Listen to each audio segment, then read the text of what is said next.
Magandang araw mga kapuso, narito po ang mga kapanapanabik na ganap dito lamang po sa Born to Shine.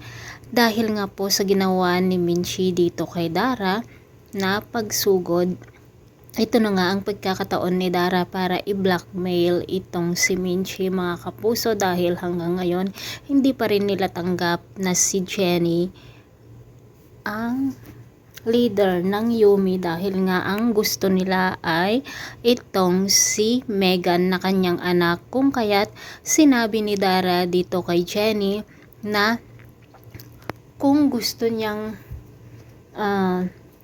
magpatuloy sa Yumi ay okay lang yon, pero kapag mag-back out siya ay didemanda niya ang kanyang nanay, pero pag mag-back out siya ay hindi niya ito idedemanda. Kaya naman po gulong-gulo ang isipan nitong si Jenny. Buti na lang nandoon si Nate na laging gumagabay sa kanya.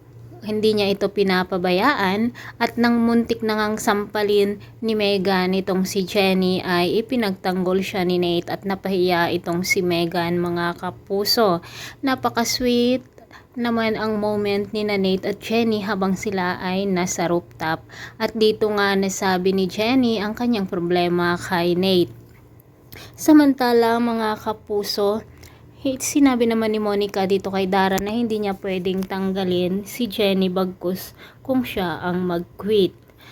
Hindi na rin nga nakapagpigil itong si Jenny, kung kaya't sinabi na niya sa kanyang mga magulang ang kanyang problema, na hindi lang si Monica, hindi lang ang mga coaches ang kanyang problema, kundi si Dara na blackmail sa kanya.